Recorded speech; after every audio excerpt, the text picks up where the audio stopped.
قوم مسلم بہت سارے مسائل کو نظر انداز کر دیتی ہے، قوم مسلم بہت سارے مسائل کو اگنور کر دیتی ہے، تو دنیا یہ سوچ رہی ہے کہ لا الہ الا اللہ کی صدائیں لگانے والوں کو اس کے علاوہ کچھ نہیں آتا، یہ گونگے ہیں، بہرے ہیں، بے زبان ہیں۔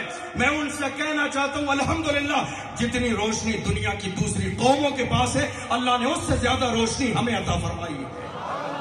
جتنا شعور دنیا کے پاس ہے اس سے زیادہ شعور اللہ نے ہمیں عطا فرمایا۔ گونگے بہرے نہیں ہیں، ہم گونگے بہرے نہیں ہیں، بے زبان نہیں ہیں، ارے یہ ہم ہیں جس زبان کا مقابلہ دنیا کی کوئی زبان نہیں کر سکتی۔ یہ ہماری زبان ہے، یہ ہماری زبان ہے۔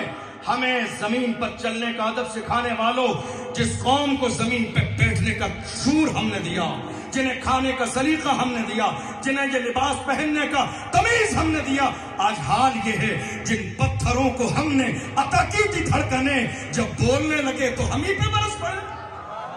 جن پتھروں کو ہم نے عطا کی تھی دھڑکنیں، جب بولنے لگے تو ہم ہی پہ برس پڑے۔ حال یہ ہے آج پوری دنیا کا ٹارگیٹ اگر کوئی ہے تو وہ مذہب اسلام ہے۔ ایسا ہے یا نہیں؟ دنیا کا واحد ٹارگیٹ اگر کوئی ہے تو وہ مذہب اسلام ہے۔ اور میں بڑی خوشی کے ساتھ ان سارے لوگوں کو کہتا ہوں، اے اسلام کو ٹارگیٹ کرنے والوں، کیا تمہیں اب بھی سمجھ میں نہیں آیا کہ 1400 سال سے ابو جہل سے لے کے فرعون تک سب نے مل کر کوشش کی، مگر سبحان اللہ اسلام مٹے گا نہیں، اسلام دبے گا نہیں، اس لیے کہ زمانہ مل کر مٹانے کی کوششیں کرتا رہے۔